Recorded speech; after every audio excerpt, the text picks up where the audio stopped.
So, Prabhu, we'll be discussing more on this verse itself, Anyabhilashita Shunyam, because I have been given some extra time because I requested that this is speed. If I have to go, I don't know whether I'll be able to do justice. They have given Sakshi Shutku gave me some more time, so I thought of speaking on this more, and I'll try to speak more from a practical orientation towards this verse of Anyabhilashita Shunyam, and then let's see if you have questions based on any of the sessions that we have taken till now. You can surely ask. So this verse is being this verse of Anabhilashita Shunyam has been spoken and uh, elaborated in many books written by Prabhupada disciples also. So surely I'm referring one of them. I'm referring to Shivram Maharaj book Shuddha Bhakti and Chintamani, where he speaks about this Anabhilashita Shunyam words in a very great detailed way. The entire book is based on this, by the way, but we'll be just covering few of the sections which are very important, which I felt to be very important. So in this verse of Anabhilashita Shunyam, as there are few statements which Prabhupada writes and in his NOD, which we have read it, but you might not have got the depth of it, uh, or I also didn't got the depth of it till the point I have not read this book of Shuddha Bhakti Chintamani to some degree. So I'll be speaking on from some of the part from there, and then we'll go ahead. So this book, no, this Paribhasa Sutra of NOD, which is the like a Paribhasa Sutra for Srimad Bhagavatam is Eta Chamsa Kala Pumsa Krishnastu Bhagavan Swayam Indriyari Vyakulam Lokam Mridyanti, Mridyanti Yogi Yogesa. Yes. So over there in like the Paribhasa Sutra is a word which is a verse which now clarifies everything. You get into any problem and towards rasa or tattva, means towards philosophy or towards the rasa also. Anywhere you get into problem, you have to apply the Paribhasa Sutra and check whether the meaning that you are elaborate that you are getting from that particular or understanding that you are getting is proper or not. That has to match with Paribhasa Sutra. That's the meaning of Paribhasa Sutra.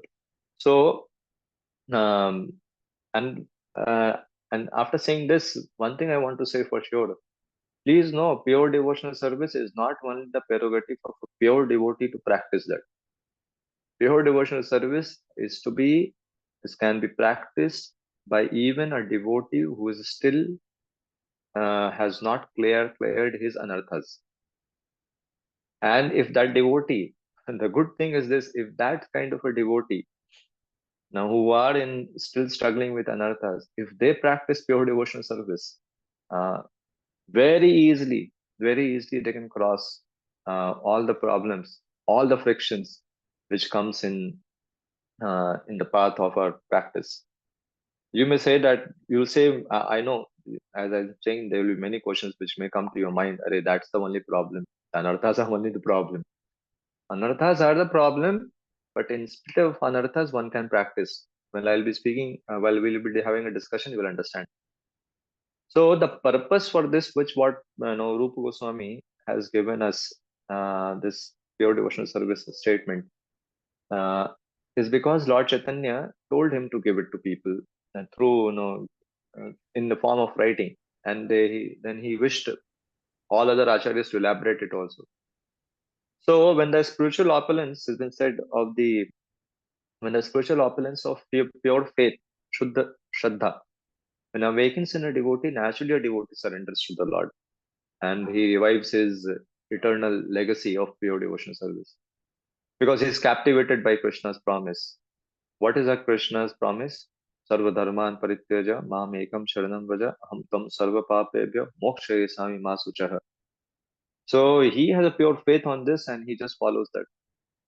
But and Krishna when the Lord once again, okay, and he commits to the Lord, my dear Lord, once again I'm praying to you sincerely that let me become your serious servant.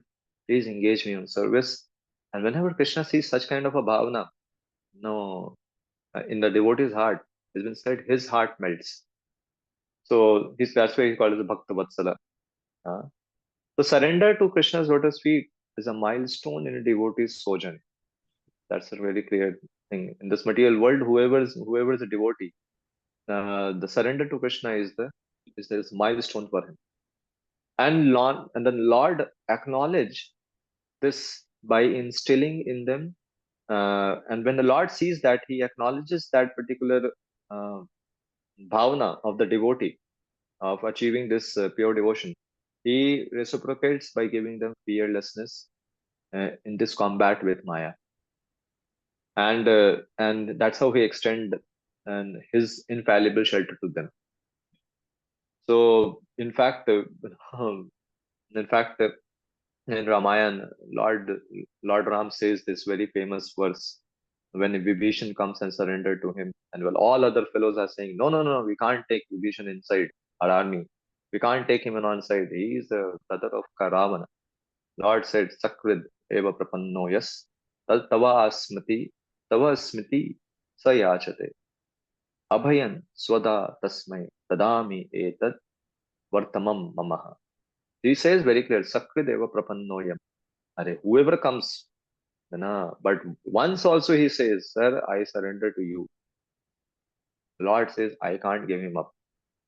This is my vow. This is my vow that anybody who seriously surrenders to me, saying, I am yours, and prays for me, and prays to me for courage, I immediately award him, shelter and courage to that person. So, saying all this, when we are saying that, see, this material energy, um, because of the material energy feels very much ashamed to stand before Krishna. If you have read that verse ever or heard, Maya Javinyaka Chandam, that verse very clearly says that no, Krishna and Maya are just side by side, but Maya remains behind Krishna, and why she is behind Krishna? Although she is devotee, she should be in front of Krishna, taking a darshan, but she stands behind Krishna because she feels shame.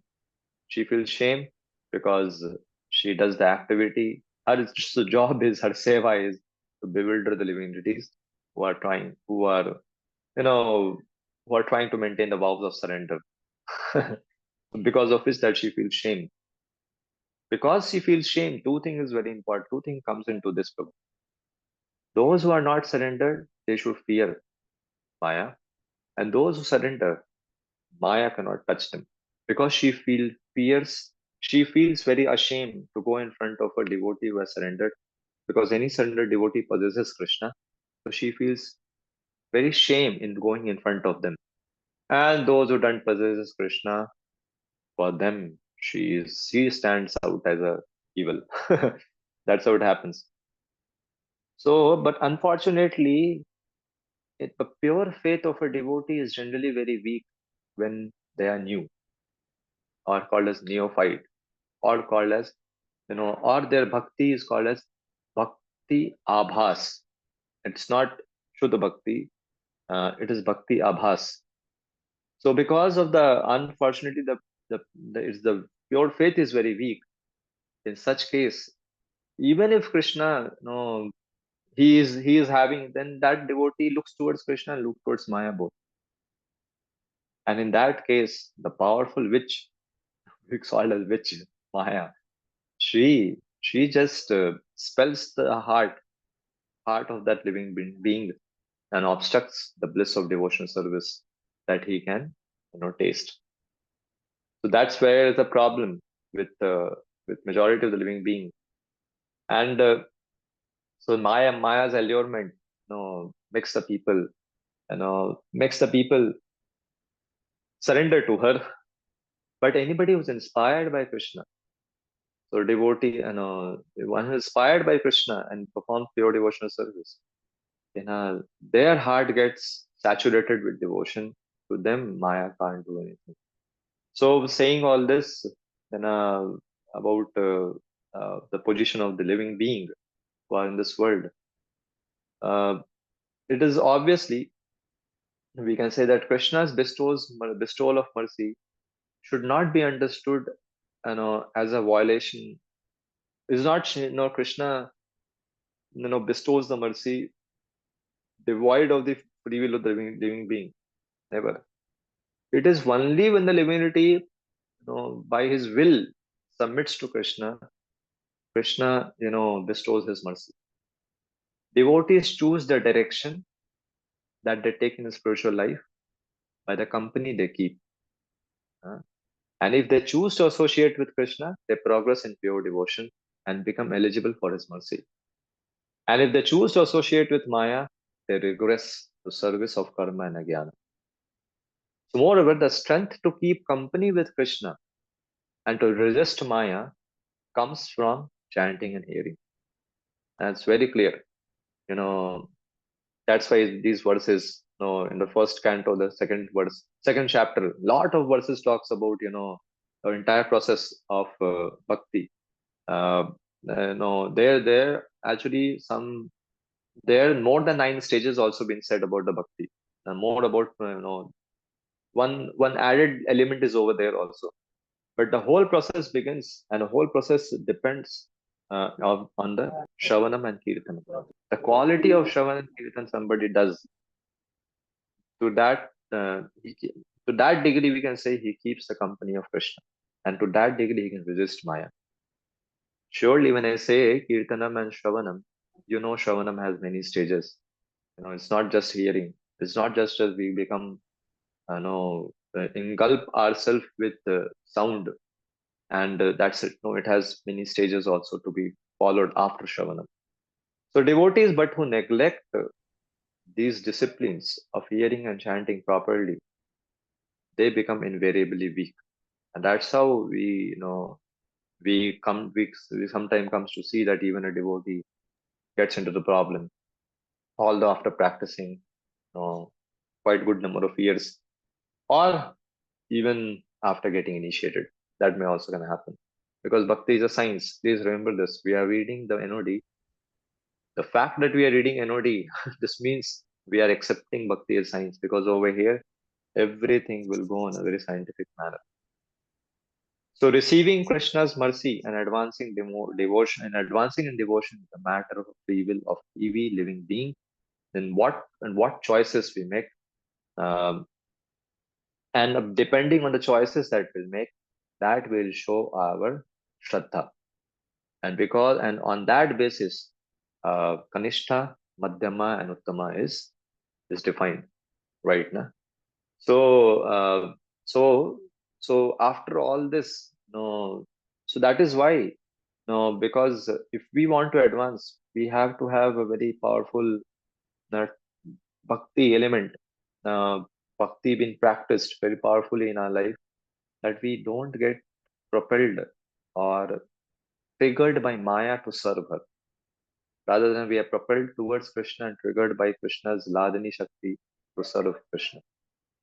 So for that we have to practice this Uttama Bhakti.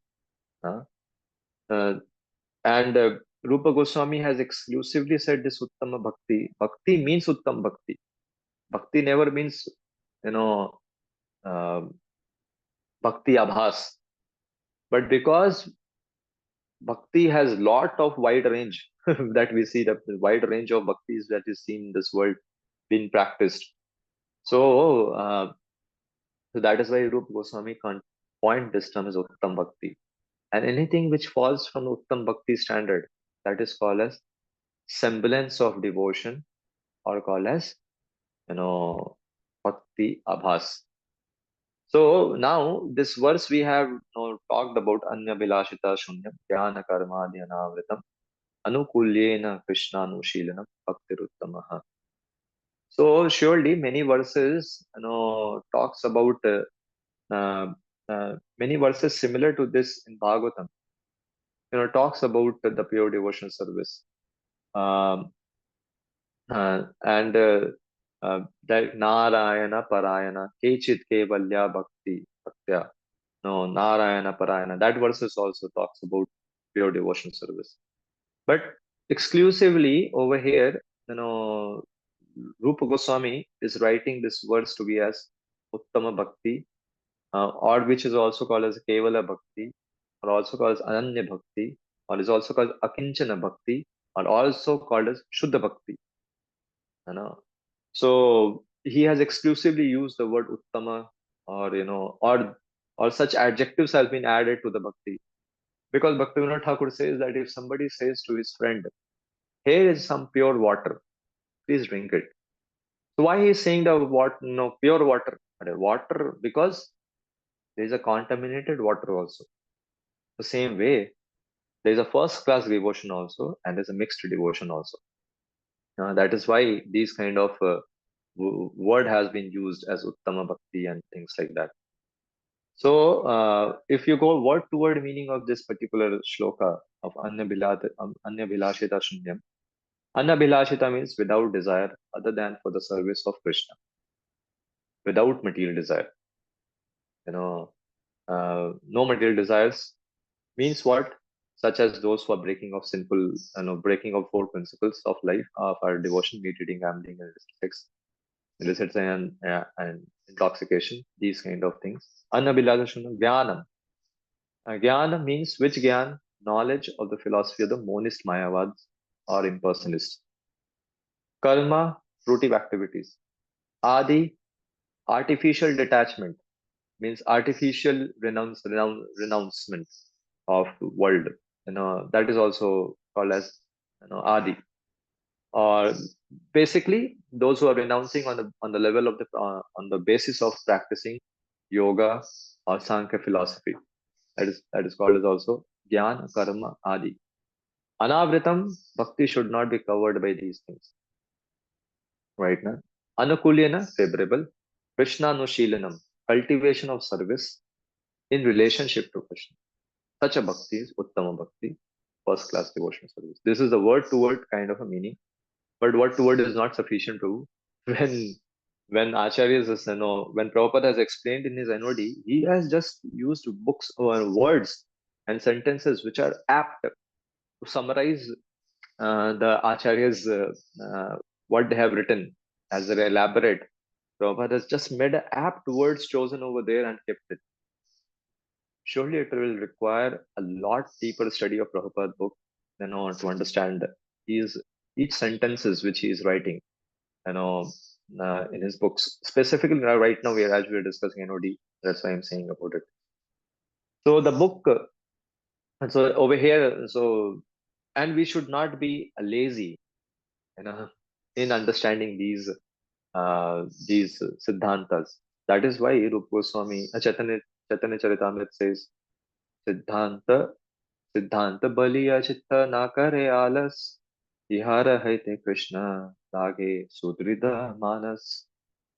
See, specifically what this verse says, a sincere student should not neglect the discussion of Siddhanta out of, you know, uh, considering to them to be controversial, considering to be as waste of time, or oh, it strengthens the mind by no, such no, it troubles me. No, not for these reasons. One should not give it up, because if you give it up, you know, your mind won't get very strengthened. Sudhrida manas. One's mind does, if one practices, talks about it, so surely we are not talking about Siddhanta of Jnana Suksha, Suksha Gyan. We are not talking about that. We have to but very elaborately understand about the Siddhanta of Bhakti. Uh, one of the one of the qualifications of sadhana siddha uttama bhakta is that he is, nipun in Shastra, in Bhakti Shastras. So that if that what is a definition, surely we don't have to memorize everything, but we should be very clear with you know the aspects of tattva and rasa will come later, but at least tattva right now philosophy. So we have discussed to some degree this verse, and I'll add to something uh, to this, and I will speak more 15 minutes, Prabhu, and then I'll be open to question and answers. So please be ready with it if you have. Else we'll continue. So these three there, I have told you, they are primary characteristics of this nectar of this verse, and the secondary characteristics. The three primary characteristics are you know, is that Krishna Anushilanam. It is full engagement, Krishna service. Anukulyena, it is performed with the intent to please Krishna. Third, it has Krishna as its sole beneficiary. Now, when we say this third, is something which we'll car park for right now. But please understand, this is also very clear that it has Krishna as its sole beneficiary. It can be done for other, Krishna's avatars also, no problem. But when it comes to as for us as a Gauriya Vaishnavas, it comes more as Krishna is its sole beneficiary. So three primary characteristics, Swarupa Lakshana, is there over here. And full engagement in devotional service has many aspects.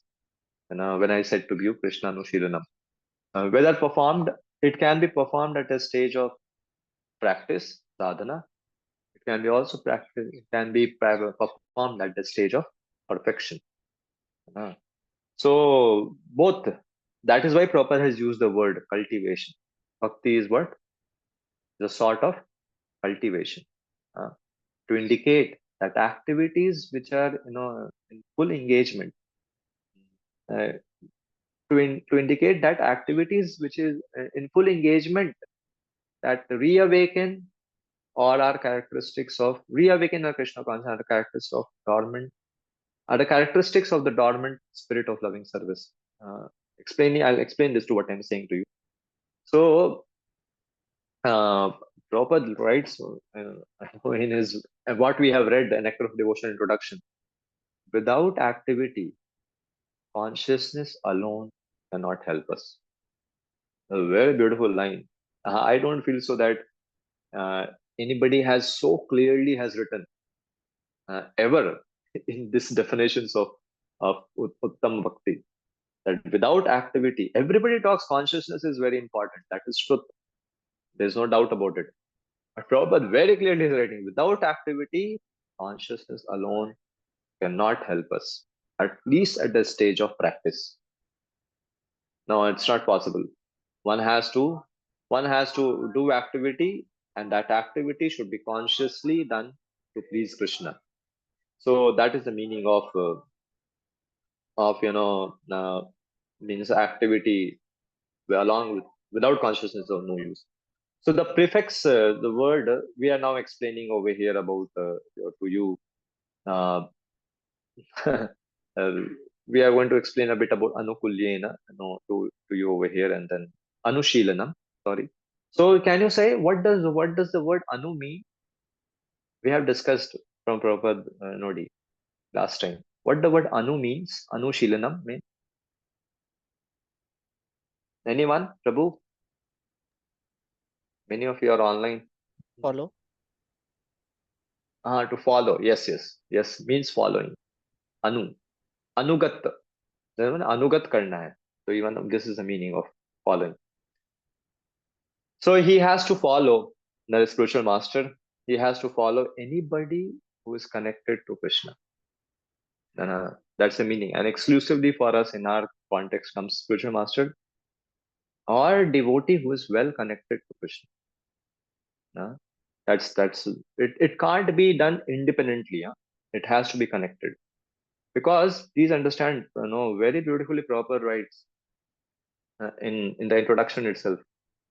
What we have read, he writes, the energy by which devotional service is performed can be spiritualized by the mercy of both. The both means bona fide spiritual master and Krishna. Now you may say, what does it mean? The energy by which devotional service is performed can be spiritualized, by mercy. Means without the mercy of Guru and Krishna, the energy by which we are performing devotional service. See, every activity that you do requires an energy, right now. That energy is spiritualized not just by act. That energy is spiritualized because of the mercy of bona fide spiritual master and Krishna. So connecting with Krishna not only authorizes the devote activities in devotion, but also spiritualizes them. That's very important. Not just we want authorized activities, we want, oh, this is authorized, Prabhuji, so I am doing it. Oh, very good. But authorization and spiritualization can go, can become two different things also for some, in some instances. So authorization means, yeah, I'm authorized, like, like, like a boy says, uh, like in a school, small kids, they ask, Madam, may I go to toilet? Right now? So he's authorized to go to the toilet, right or wrong? He's authorized. But it never means that the purpose of coming to the school is achieved by that activity which has been authorized by the teacher. I hope you understand. So in the same way, certain things are authorized. That is surely that has only has to be done. But when we are able to extract the mercy of Guru and Krishna through that activity, then it is spiritualizes. Then it becomes a spiritual. So authorization means what? Yes, I'm chanting, it's authorized, but it will become spiritualized if we are chanting with pure devotion, definition followed, right? Na? Else it is just maybe it just may be an activity, an authorized activity, but may not be spiritualized activity. So that is why the mercy factor comes to into it, and mercy comes falls into anyone's in his life if he follows you know, properly with the intention to please, then only it happens. So that's the meaning. So the this discussion, so Vishwanath Chakravarti Thakur has very carefully, has defined, has made us very clear that each word in this definition of Anabhelashita Sunyam is very important. If you remove one, and or you misplace or you jumble it, it can be jumbling. Okay, if you remove any one word from this definition of pure devotion service, it would not be a complete meaning of it. It won't complete define the pure devotion service. And he has written very elaborately about it. Some things we will see. Some things will surely is to be seen so that we can appreciate this definition and we follow it also in our life. Some people say NOD is a revolutionary book because till the point you have not read the NOD. We just we may be doing bhakti in an authorized way, but not we will not might have spiritualized it. So over here, Vishnu Chakra Thakur actually very clearly explains this bhakti. So he says anukulyena, uh, because anukulya means simply pleasing to Krishna. Uh, but Vishnu Chakra says that this is not very proper. No, no. If you remove anukulyena, this word, you know, from this, because why?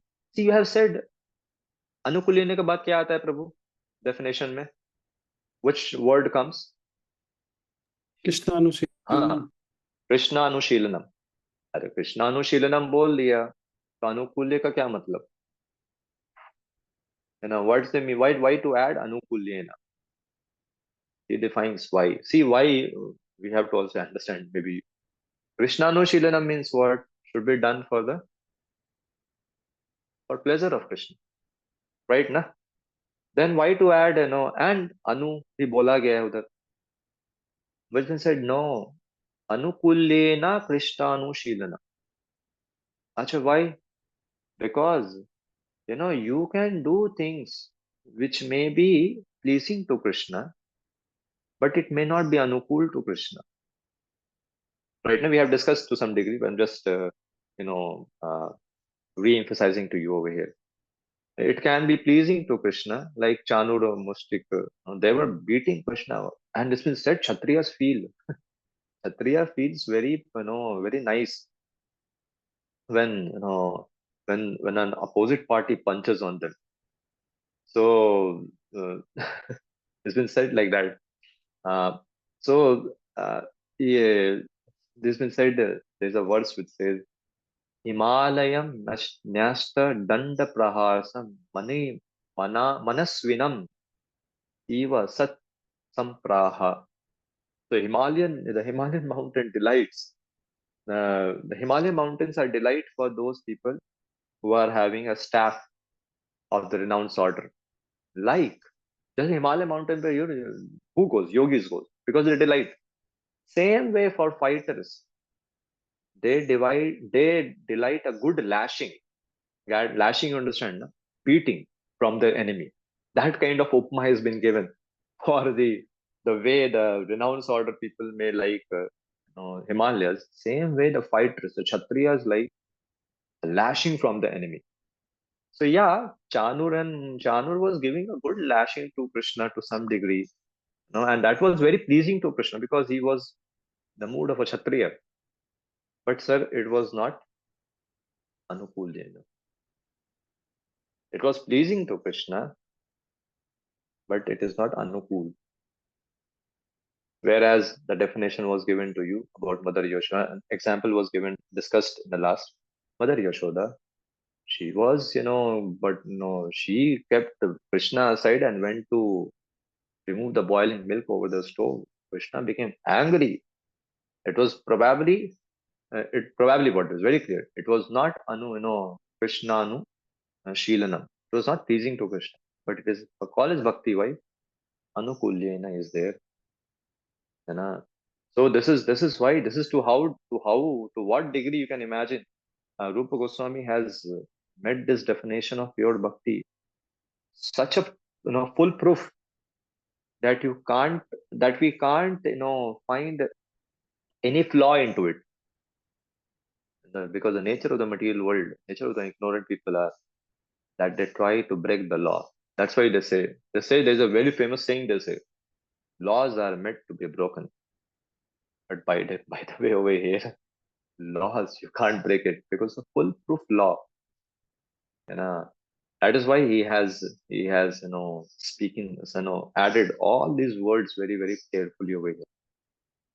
So because a die-hard critic will say, are accepting that anukulena means favorable attitude, which is the same as saying the absence of unfavorable attitude, which is bhakti anushilanam, Krishna anushilanam.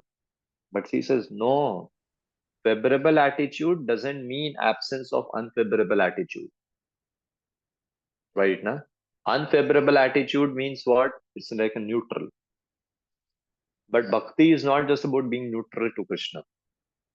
Na? Bhakti is about Uttama Bhakti is about being favorable attitude towards Krishna because you're trying to please him. So somebody say, no, I am, no, I don't criticize Vaishnavas. Okay, that's fine. You're neutral. Does anyway, no, you get a meager benefit out of it. But what we have to do in Vaishnava Sangha, we have to glorify Vaishnava. Just not the meager absence of unfavorable does not makes it very great. So absence of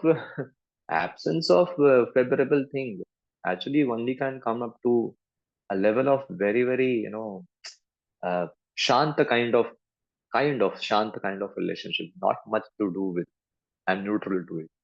How you can be neutral? If you love somebody, how you can be neutral to it?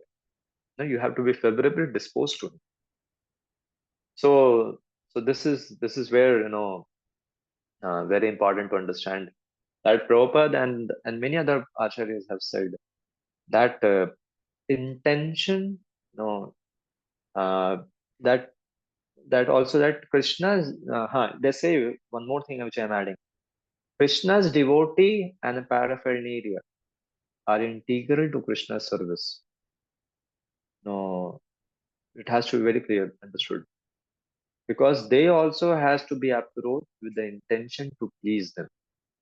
Krishna's devotees and Krishna paraphernalia also. And this constitutes pure devotion. It is not when we say Krishna to only to Krishna. No, no, no. To Krishna's devotee and his paraphernalia also. No, we have to approach in a very good way. So this is about, uh, the first two characteristics of primary, uh, the first two primary characteristics about of bhakti, Shuddha Bhakti. What were the three pro characteristics of the primary characteristics I have told you? Anybody remembers? At least the Anukul Prateek, third. means Krishnanushilna. Okay, but we have, elaborated it by, it doesn't mix you have to elaborate it, what I have said to you. 3 points I have Fa- told you. Favorable, and second Hmm. is for Krishna, sole beneficiary, and third utilize Okay. engagement. Very good. The third one, what you said too? Can you say? Full Repeat it. engagement. Okay. Full engagement. It's been said. Primary is first is a full engagement. That is Krishna Anushilana. Perform with favorable attitude, Anukuljena. And third, it Krishna as its sole beneficiary. So I'll not talk much about this Krishna as a sole beneficiary, but one has to understand as a Gaudiya Vaishnavas. Surely Krishna, includes his swamsas, Vibhin Amshas, his Shaktis very clearly. It is not that no Swamsa, you understand his person expansions. Vibhin Amshas are who? We, the separate parts. And energy is Shakti. So Krishna includes all these three. And but it's been said also that and we can perform, should the bhakti do these three, no problem. To even jivas who are pure devotees, one can, Vibhin Amshan. Towards Shakti also. In Shakti means the Ladani Shakti. That also, no problem. But when it says Krishna is the sole beneficiary, we have to remember two aspects of Krishna are not object of pure devotion service. By the way, three aspects of Krishna is there. What is that? Brahmeti, Paramatmeti, Paramatmeti, Bhagavanti, Shabdate. Right, na? Three aspects we say, na? So out of these three aspects, towards Brahman and towards localized Paramatma, when somebody is trying to perform, is trying to meditate on these or trying to worship in their own way, is not called as Shuddha Bhakti. Because Shuddha Bhakti can be only performed to Bhagavan, the Bhagavan feature of the Supreme Lord, which is the full feature of the Supreme Lord. Not to the Brahman, not to Paramatmavadis. No Brahmavadi, no Paramatmavadi. We add them into a Shuddha Bhakti. No. Because Brahman consists only of which feature? Satchit Anand में से which feature exists in Brahman? Sat. Sat. Sat feature, right? Your name. Priya Arjun Prabhu is with me over here, so he's also answering. Sat feature means existence, eternality, but no knowledge, no chit, no ananda, no bliss. So Brahman is devoid of personal qualities. Therefore, it cannot be the object of service. Right now. So there is no concept of, we say, pure devotional service. Service gone, then action gone. Action gone, then what? Only consciousness. Robert wrote, does not know. So it can't be. And to Paramatma, the four-hand Paramatma, he has which feature of Sat Chit Ananda? Sat and Chit, right? Na? He has no Ananda. So Paramatma manifests only the qualities of existence and knowledge, and not the bliss. So the Paramatma aspect is not the eternal form of Godhead, right? Na? His function relates more to displaying the external potency than to the internal potency. No, he that's also right. So one thing you can understand, it is not eternal. Why? Because when the living being goes back to Godhead, the Paramatma goes back to, you might have heard, your Paramatma goes back to Godhead with you. No, Paramatma just goes go back to Godhead. You know, he goes to from where he has come, he merges back into Shirodaksha, the Karan Dakshay, Garbhodakshay, Shirodakshay Vishnu. It goes back to him. It's not that. So you can't perform. And that's why this is a Paramatmavadis are not called as a Uttam Bhakti followers. Huh? So these two, so that's why Krishna is the whole beneficiary when we say one has to understand as Krishna as a Bhagavan aspect. Then only. And then also it's been said that no, it's been said that uh, Krishna, from viewpoint of transcendental mellow, surely performing performing bhakti, uttama bhakti to Krishna is very is very broad. But in terms of rasa, I'm saying, you know, but worshipping expansions of Krishna, swamsas, it does not have that kind of features that uttama bhakti can be expressed in a full blown way. We know Narayan has 60 qualities, Krishna has 64 qualities. That is why it's been said Krishna alone is the whole beneficiary. Others can be beneficiary, but is the whole beneficiary is Krishna alone with Bhagavan aspect of his. No, so because so that's why it's been said that Vaikuntha Bhakti, is also Bhakti, is also Shuddha Bhakti. It's not that it is not, but it can't, but you can't compare in purity to Vraja Bhakti. Because Vraja Bhakti is much more elaborate, much more deep than Vaikuntha Bhakti. That's why it's been said Krishna alone is a beneficiary of this fully. So saying all this, Prabhu, uh, uh, I will uh, I will also tell something about uh, the one part of which is remaining as the second part, which talks about the secondary uh, characteristics. Secondary characteristics is very simple. Then the secondary characteristics is about Anyabilashita Shunyam, Dhyana Karma, Dhyanavritam. And I have explained to you yesterday, like that last time. Anyabilashita, very clear, no other ulterior motive. And Ta, I have also told you, sometimes no other ulterior motives towards means what?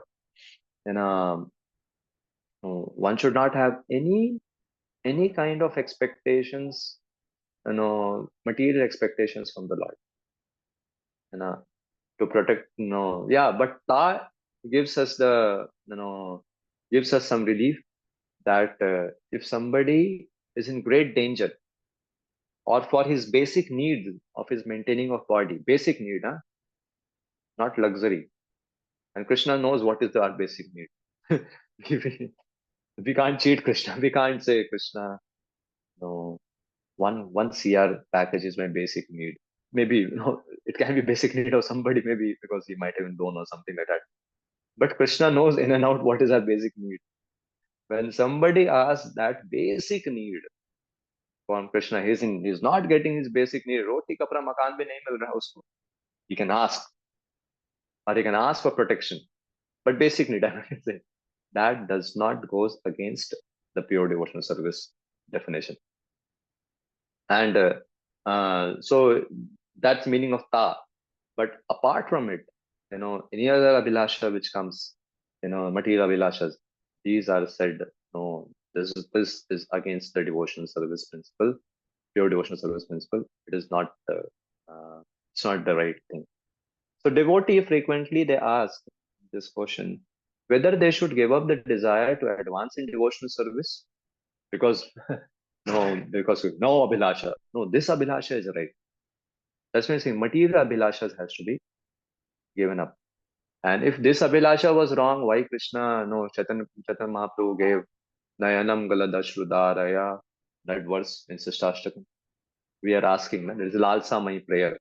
We are doing the Lord is teaching us that do have this Lalsa. So, desire to advance in devotional service is not called as Anya Abhilasha. It is very well appreciated Abhilasha. So, and also somebody asked, do the unwanted desire that linger in the heart of a devotee disqualifies him from practicing pure devotion? See, many unwanted desires which lingers in our heart. So does it mean that if it is lingering in the heart, it disqualifies it? I have told you in the beginning only. Answer is no. Uh, Answer is no. Uddhav in Uddhav Gita, which he is hearing from Krishna.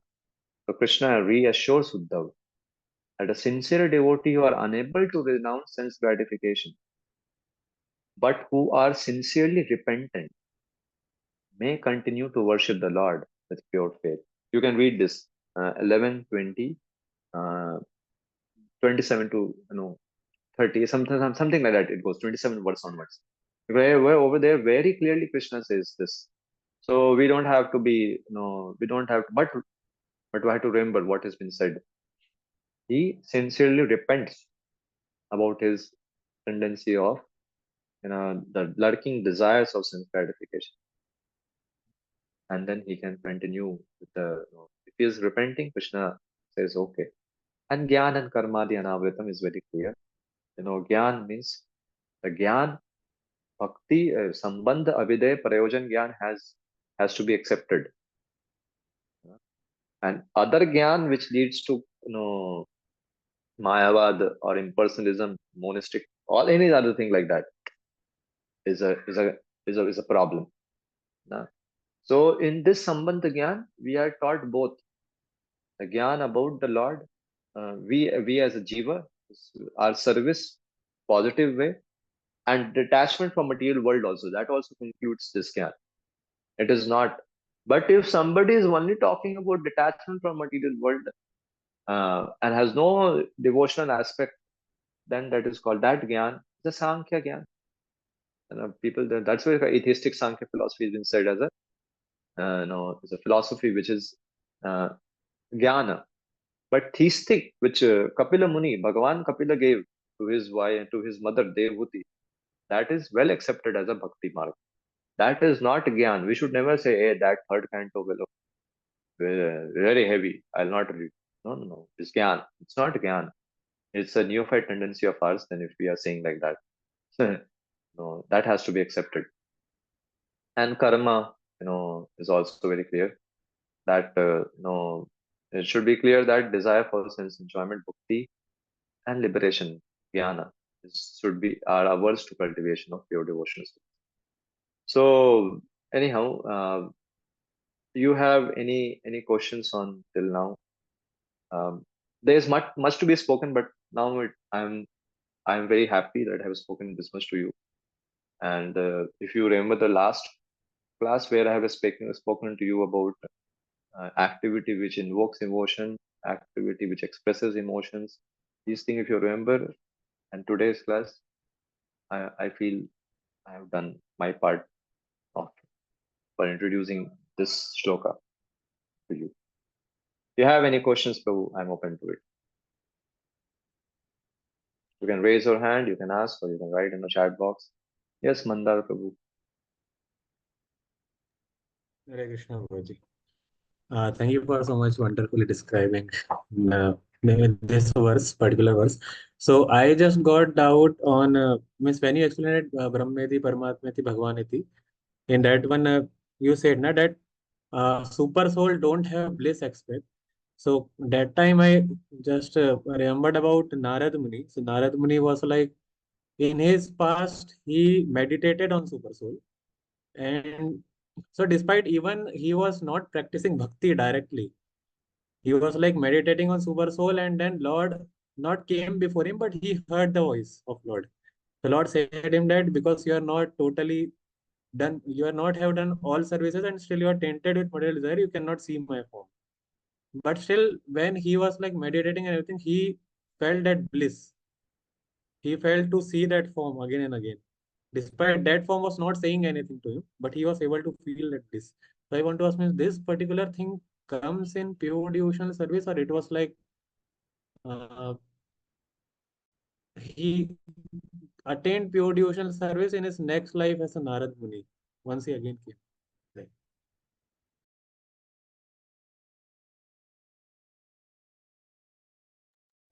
Prabhuji, you are muted.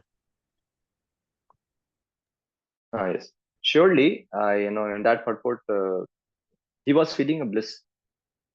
That bliss was not the bliss which is, just think about Prabhu. We have to know the essential features of the bliss. When we say bliss, at Paramatma stage, the bliss is like a milk. And Paramatma, see, Paramatma doesn't much reciprocates with, no, you can't serve Paramatma. That is why I'm saying Paramatma's vision is like milk. Bhagavan service, maybe like whatever you say, the best transformation of the milk is what? Rabri. Rabri. Right now. You can't say, yeah, some people maybe in this world will be saying, "Mere ko doodh hi acha lagta hai." I can't say about that. But those who understand Rabri is what, that is very clear, Prabhu. So that bliss comes, Prabhu, because of, see, even don't think those who are Brahmavadi, they won't get a bliss. Because Brahmavadi means what? ब्रह्मानंद बोलते हैं ना. ब्रह्मानंद means what? Material आनंद से मुक्ति. Material कुछ आनंद ही नहीं है. Suffering से मुक्ति. सफरिंग से मुक्ति भी बहुत बड़ा चीज है. बट बड़ा चीज है, but it is not a pig in front of that anand. That's why neutrality is not bhakti. Right? Favorable is bhakti. To the degree we become more service attitude, we develop towards the Lord. Service attitude can be only developed to the Bhagavan. Now saying about Narad Muni got that bliss, Prabhu, because he was kind of a lost soul. He had Paramatma. Why not? See, anybody sees we even go to Lonavala, we see beautiful scenery. Don't feel happy? Yeah, Mandar Prabhu, I just want a confirmation. Yes, Prabhuji. Yeah, but can we say that is something real bliss? And that bliss is coming in Lonavala because we are fed up by seeing only buildings, no greenery. So Paramatma feature is like that, Prabhu. And also over there, that is why also been said by the Lord, you are incomplete in your service, O Narada. Complete it. So what has been said over there, Acharya says complete in his service means what? For Narad Muni, the meaning goes like this, that Lord wanted to make his prema as a mature prema. Right now, his prema was like boyhood prema, the child's prema. But he wanted to give him a separation of feeling to him, to make his prema for the love for the Lord as a very matured one. Saying, and in our context, what it means is this, that one has to increase his seva bhavana, more. So over there, when it's been said, that's very clear that at Paramatma level, you can't have much seva bhavana. You have seva bhavana means, you like to serve the Lord, right? You like to worship the Lord. You like to massage his feet. You like to offer to him, bhoga to him. You would like to, do everything for him. You like to dress him, decorate him, no matter what. You would like to do everything. You will, but that you can't do with Paramatma. Is it clear to you, Prabhu, now? Yes, Prabhuji. Yes. Yeah, yes, thank you. And even Lord spoke with him because Bhakti Vedantas were happy with him. That's why. Yeah, that's when, and yes, and second also, Vishnu Thakur writes to increase his prema, which is a childhood prema to a matured prema. Okay, Yes, Prabhuji. Thank you so much. thank you. Yes, Prabhu. Anil Shahu, Prabhu. Hare Krishna, Prabhu. Yes. My voice is coming, Prabhu. Sorry, Prabhuji, in Yeah, background. yes. It will be Yes. So, Prabhuji, in starting and in the end, Prabhuji, 2 points you told, Prabhu, regarding that I just little confused. You can give some example, it is more understandable. 1 point you told, Prabhu, pure devotional service can be practiced even by a devotee who are struggling with anartha. And the last from Uddhav Gita you told, even unwanted desire is there in heart, you are not qualified to is he not qualified for devotional service? We'll give example 11.20 to 27:30. Your voice is not coming. Oh, there's a problem in hearing. No. Yeah, 11th canto, that verse, when we are saying about that, very clearly says, Krishna is saying to Uddhav, what he says. Shall I show you that verse? Wait, wait.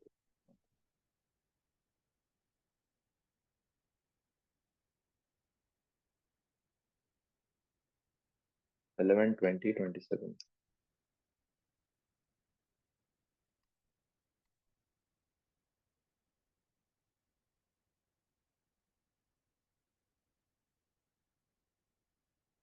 I'll show you this. Wait, wait. I'll share this.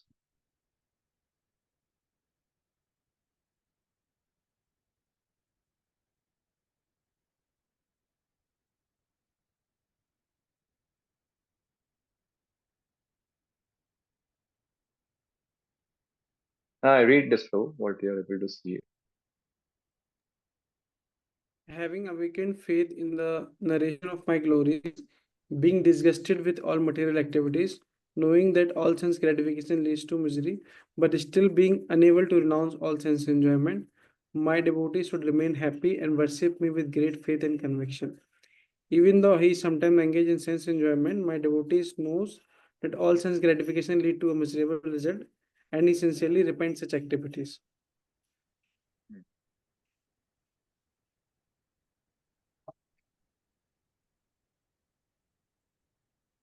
When an intelligent person engages constantly in worshipping me through loving devotional service, as described by me, his heart becomes firmly situated in me. Thus, all material desires within the heart are destroyed. Right now, always he can.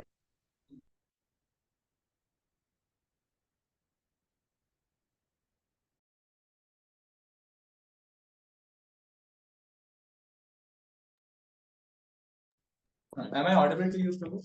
Yes, Prabhu. Yes, Prabhuji, now yes. Hare Krishna. Am I audible to you? Yes, Yes, Prabhu, Prabhuji. you are Yes, audible. Prabhuji. So, see, Prabhu, no, it means, so if you saw these two verses, where Krishna is saying very clearly na, that he has awakened faith, but has problem, is not able to renounce, but is repenting. No, and he sometimes engaged in sense enjoyment also, sometimes, not always. So my devotee knows that, and he, such a devotee, he what he can do, he he performs loving devotional service. Means what?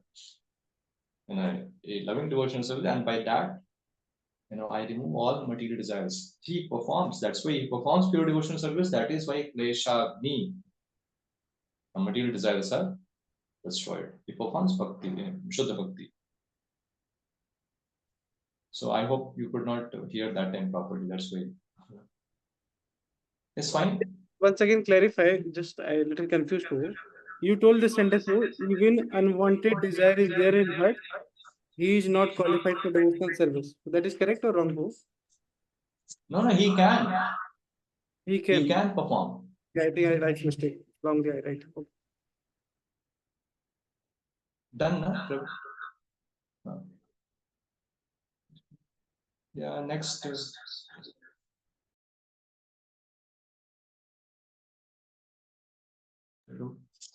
Shantanu Prabhu. Hare Krishna, yes, Prabhuji. Prabhuji, like I wanted to ask that the activities that we do in Bhakti, uh, which are directed, we serve in voice and do deity worship. Am I audible, Prabhuji?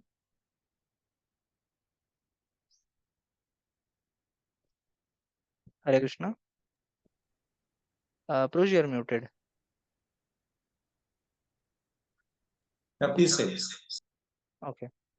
Prabhuji, so that activities that we do directly in Bhakti, like we serve in voice and do deity worship, that we understand that that directly comes under Bhakti. But when we go to the company and do some activities which we don't see direct connection with devotional service.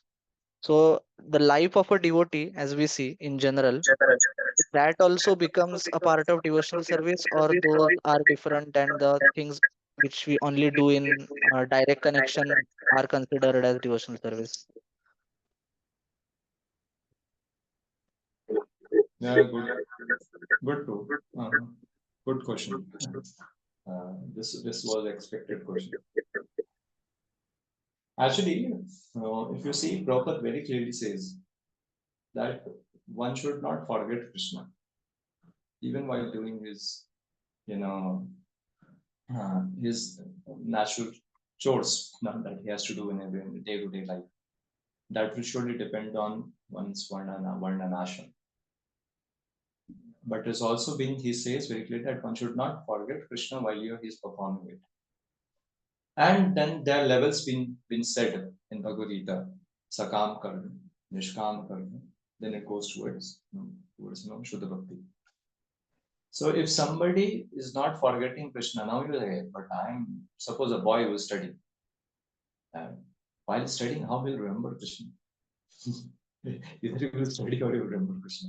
If you do a coding, and how you will remember Krishna, right now? You have to remember the flow, the logic, right now? Else how will code? That's why even said, if somebody, first it should be favorable to Krishna consciousness. Means it should not, the work should not be in a kind of a work which is unfavorable or anywhere going to sinful way.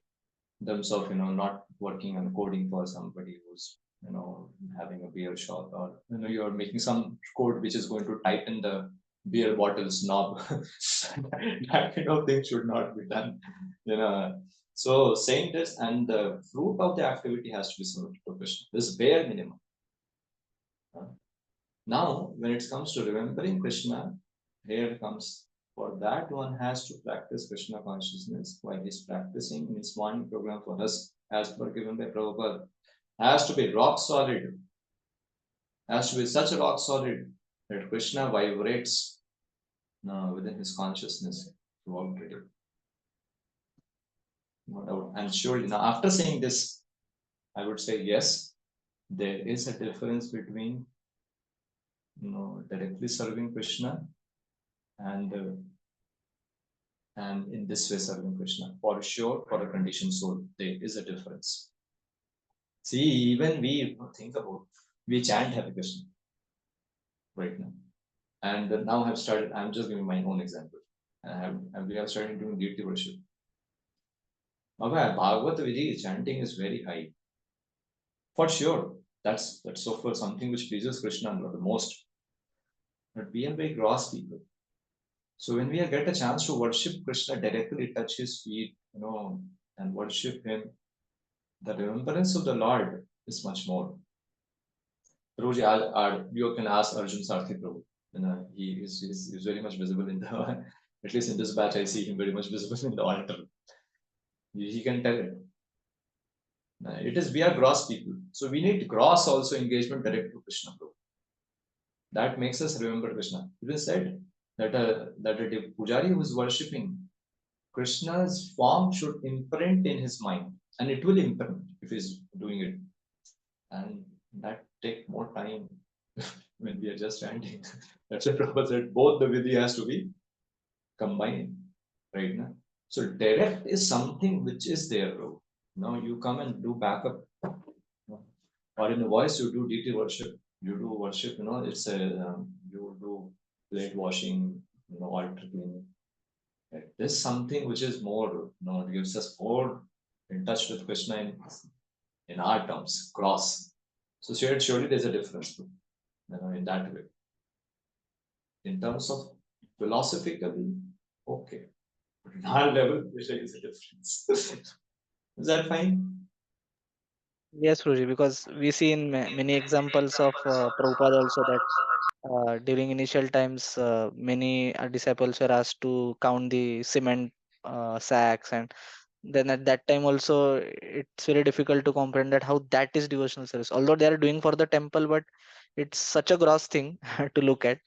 Like even services related to temple also, like purchasing some electronic gadgets or items for, even that sometimes it's difficult to comprehend that it comes under devotional service, right? So that's why I asked this difference between, yeah.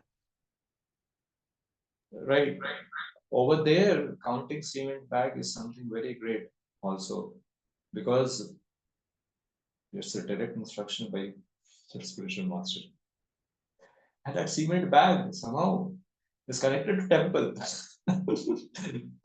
Nothing to give and take with you as we as an individual, right? So that comes a difference. And this is my understanding about it. Is it fine? Yes, Prabhuji. Yeah, Mandar. Okay. Apart from Mandar, anybody, because he has asked, if nobody has any question, then I'll give chance to Mandar.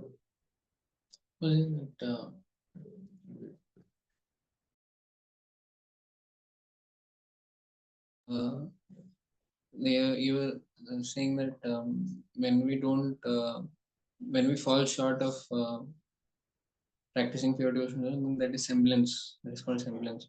So semblance means what? Practicing under the modes, like 3 modes. Yeah. There in Bhagavatam. Yes. Semblance of devotion is in Bhakti in modes. That's right. Right. Good.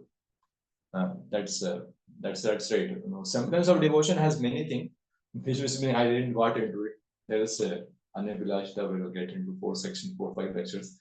But semblance of devotion is Bhakti in modes. Yes, Mandar. Prabhuji, I want to ask about that in definition of pure devotion service, we have that Jnana Karmadi Anamritam. See, or maybe you can say when we go in Grahastha life, or we are now even now going to company. So we take help of uh, astrology as well sometimes, because it is like we want to know that how much money can come in the future, or what are obstacles I am getting in getting money, or maybe in married life. And for that, one may do certain vidhi from our astrology. So that comes into karmadi anavritam, or it is like karma is because I am taking help of not devotional service. I am taking help of something which is material, and I am putting faith on that. That okay, by doing this, my material aspect will be taken care of. But again, I want to do it for spiritual aspect, because so that I can practice bhakti smoothly. That is for it. So is it coming in karmadhyanamritam or not?